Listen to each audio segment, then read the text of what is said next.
Hello, my name is Fraser Simons. This is my channel, Springboard Thought.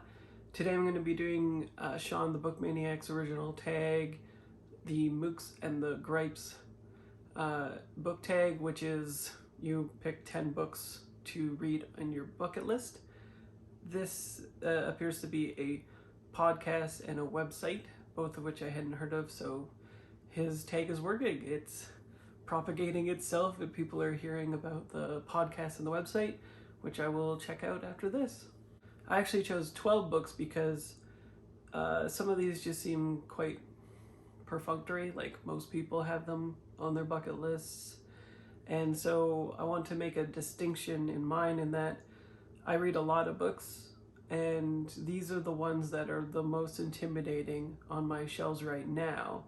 And so I need, I don't know, some sort of enthusiasm or momentum to pick them up and read them anytime soon, basically. I needed a lot of short-term feedback loops in the years of the pandemic, and so I just wasn't picking up very big books unless it was on audio. Consuming these ones on audio, though, seems like it would do a disservice to the prose and to me remembering the books or being able to analyze them and tab them, etc. The first is 2666, Roberto Bolaño, which seems very interesting and seems like a lot of people on BookTube quite like it, but when I picked it up, I didn't know anybody who had read it, and it's quite divisive on Goodreads, and it's just hard to choose what to read next on Goodreads in general because people are completely polarizing, usually 5 stars or 1 stars, you know how it is.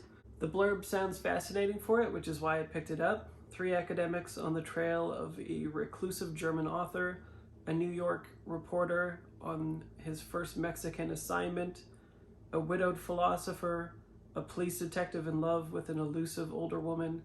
These are among the searchers drawn to the border city of Santa Teresa, where on the course of a decade, hundreds of women have disappeared. Most people know about this book already and have had similar struggles to pick it up. Infinite Jest, David Foster Wallace. Yeah, it goes without saying that this is very intimidating. There is a lot of footnotes and stuff like that happen, and you have to continually reference the back of the book and whatnot. That being said, this year I did read The Pale King, which I found incredibly dense but very rewarding and one of my favorite reads. So who knows, maybe by having that experience I'll have sort of soldiered through and primed my brain for Infinite Jest, hopefully, maybe. The next one is also another mainstay on people's books lists, I think. And Mark Nash recently read it, which I was very envious of.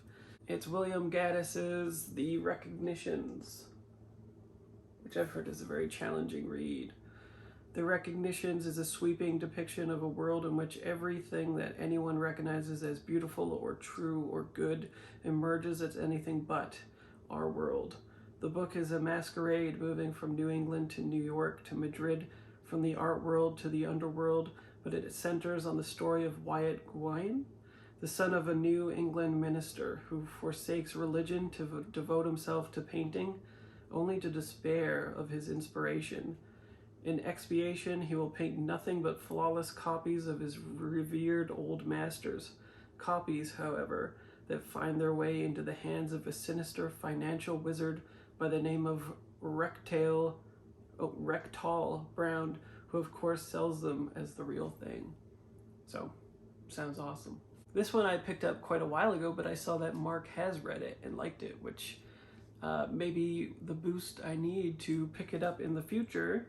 This is Ryan Hughes' XX, which has some pretty interesting stuff going on within it, which is why I picked it up. There is a lot of sort of intertextual references and things going on that seem really interesting.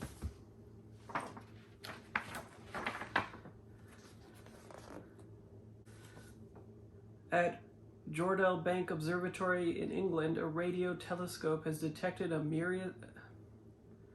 At Jordell Bank Observatory in England, a radio telescope has detected a mysterious signal of extraterrestrial origin. A message may be the first communication from an interstellar civilization. Has humanity made first contact? Is the signal itself a form of alien life? Could it be a threat?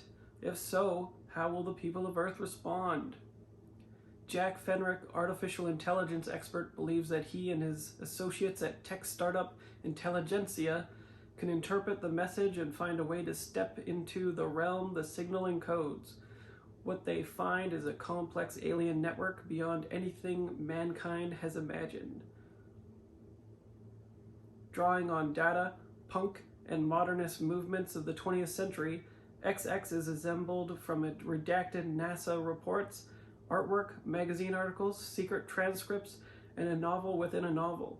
Deconstructing layout and language in order to explore how ideas propagate, acclaimed designer and artist Ryan Hughes' debut novel presents a compelling vision of humanity's unique place in the universe, and a realistic depiction of what might happen in the wake of the biggest scientific discovery in human history.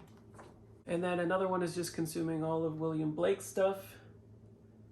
And this made it even more interesting to me when I read Drive Your Plow Over the Bones of the Dead by Olga Ravin, which is an excellent book.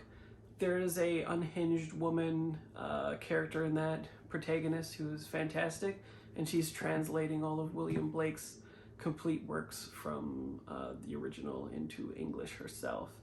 And it prompted me to dig this up. Then I have, of course, Proust, and I have the first 2 volumes of these two, which I actually quite like. They're pretty nice volumes. And so I need to get the 3rd one still, which will hopefully be in print still.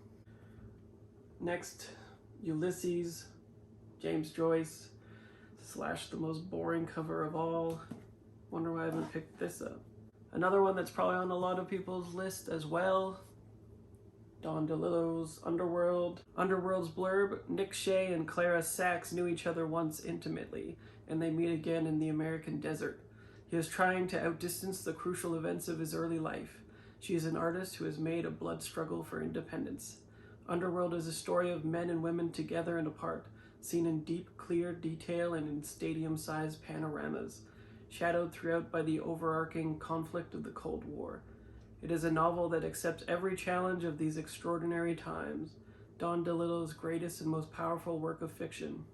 So really it tells me nothing, but I'm still interested because I've heard good things from other people. This one might be a Southpaw sidewinder though.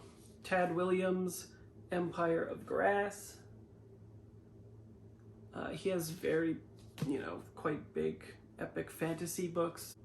I usually don't like epic fantasy, but there are instances where I'll pick it up and enjoy it, and Tad Williams comes pretty highly recommended to me, so I'm pretty sure I got this to push over my book outlet order to free shipping, so there's not a lot of expectation there. The next book might be a surprise though. It's the Mabiganoian Tetralogy, which I'm definitely pronouncing incorrectly. Mabiganoian.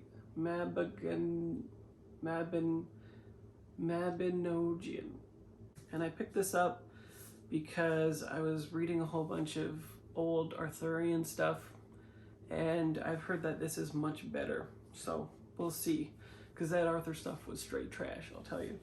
Then probably the most reoccurring book on most of these tags that I've seen anyway, A Suitable Boy. Wonder why. It's freaking massive. I don't think I need to say anything about A Suitable Boy. Most people know it, most people want to read it, most people have heard of it. This next book, I watched the adaptation on Netflix, the first Indian adaptation to be on Netflix, if I'm not mistaken. Sacred Games by Vikram Chandra, which was fantastic on Netflix. If you want something like I'm about to read the blurb of, you should check out Netflix.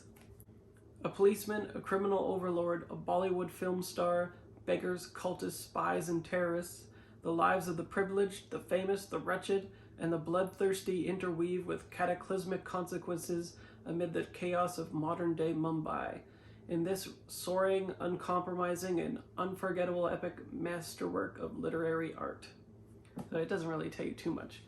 But the thing that really worked for me in the Netflix series is that the policeman is a marginalized person within India who has ideals that are, shall we say, idealistic. He's not too well respected because he messed up a case many years ago, and he has a huge one sort of fall on his lap, and it's all interconnected in a web-like situation. It cuts back and forth between past and present for the actual criminal that he is searching for, and it weaves together surprising connections to his own life, and it's just very well done in the show. So I think even in a way that I think even more information about his past and his family and these connections, especially the criminal component, if it's more information, it can only do more service to the plot. It was just, yeah, I just remember watching it and being blown away a couple of years ago. So in terms of tagging people, everyone that I know of, I think I've seen done this tag already. But if you're watching this and you haven't done it, then you should do it. Other than that, that'll do it for me, and I'll see you next video.